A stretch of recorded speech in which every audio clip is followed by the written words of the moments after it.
What's happening, film friends? David the Film Junkie here, bringing you some movie news you can find on your own, but I'm gonna find it for you and tell you about it.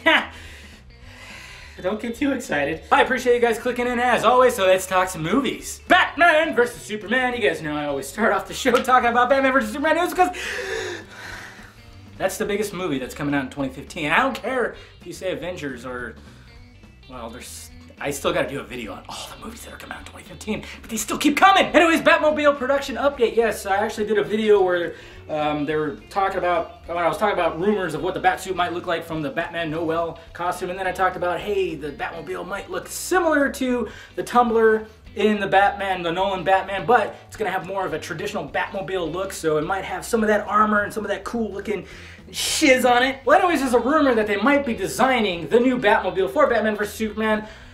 They're kind of referencing a 1943 Cadillac. That's kind of the rumor right now, and they said that they're almost done with it. Apparently, General Motors has taken hold of the project, so... oh my god. February, guys. February is when they start filming. We're going to start seeing some set photos.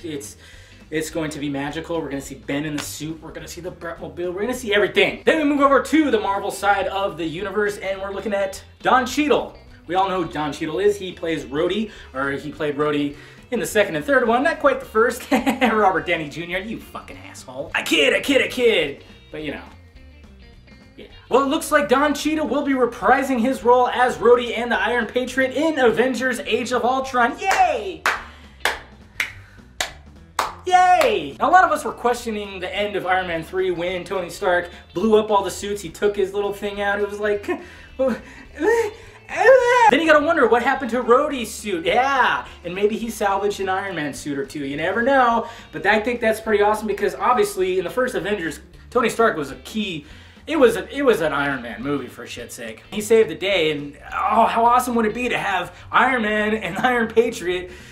Yeah! I got a little taste of that in the movies, but this will be in an Avengers movie. Two freaking iron suits flying around everywhere while Hammer I got a little too excited there, guys, but USA Today was interviewing Don Cheadle for his nomination for House of Lies. He got a Golden Globe nom, and I guess they stated that, yes, he has a role in Avengers 2. Who knows how big it is? Might be small like Pepper Potts was. Did I say Pops? Pop goes the weasel. I would like to pop Gwyneth Paltrow. Anyways, so look forward to Don Cheadle being in Avengers 2. And then we stay in the Marvel world, and well, looks like the non-Disney side of Marvel wants to expand the Spider-Man universe greatly. Sony has just announced a Venom spin-off movie as well as a Sinister Six spin-off movie of Spider-Man. I actually really like this idea, especially for Venom, because let's face it, Sam Raimi didn't know what the fuck to do with that character. Let's take the coolest Spider-Man villain and freaking cast Foreman from that 70s show. No, but apparently they have like 5 writers and 2 producers that are just tackling this franchise like crazy. They already have 2 of the writers that are working on Spider-Man 3 right now that's slated for 2016, and I guess that's going to lead into the Venom spin-off movie and then the Sinister Six movie. Well, that's going to be crazy because it's going to have 6 villains and it's going to be focusing around those 6 villains, so I don't know exactly where Spider-Man is going to be playing a role in these future movies. I mean, obviously he has to play a role in the movie, but they're going to focus on the villains, which is, I kind of like the idea because the movie is going to be focusing mainly, it's going to be centered around the villain as opposed to the hero, which is something you really never see in a superhero movie. Pretty exciting stuff if you're a Spider-Man fan, so let me know what you think down below in the balls area. Do you think it's a little bit overkill, or you think, yeah, total nerd boner? Sequels and prequels. In sequel news, the last show I was talking about Fast and Furious 7, how the production got shut down indefinitely and it was looking like it was going to be dead in the water.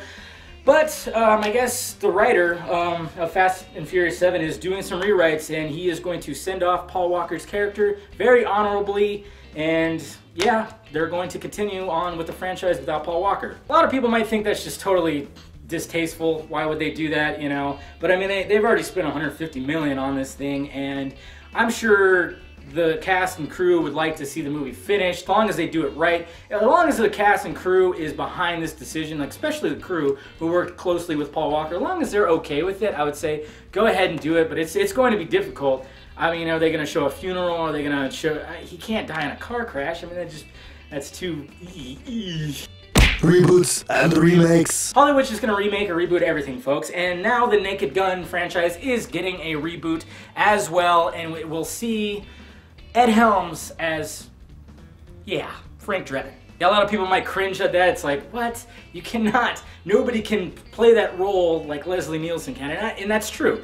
Ed Helms has some serious, like huge shoes to fill, but if he makes it his own, makes it not like Leslie Nielsen which I don't think anybody can, man, that guy's comedic timing was just spot on. It was perfect. Ed Helms, I like Ed Helms, and I could see this being kind of cool, but a lot of people are it's gonna be a difficult pill to swallow, that's for sure. But that's going to happen. Ed Helms is going to be Frank Drebin. Am I saying that right? Drebin, in the new Naked Gun reboot, so look forward to that. There's no release date yet, but let me guess. I guarantee you it's going to come out in 2015. Well, alright guys, that's all the movie news I wanted to talk about today. Make sure you hit that like, thumbs up button if you like today's show. Subscribe to my channel if you have not already, and also, man, sometimes I don't know what I'm going to say and my mouth just goes. Please visit filmjunkie.com for your latest movie news as well as reviews, all my reviews on there and everything like that. So check it out. Yeah. Well, alright guys, I am David the Film Junkie, and I brought you some movie news you can find on your own, but I found it for you and told you about it. You are welcome, kind sir. Ma'am. I'm sure not a lot of girls watch me. Now I'm sad.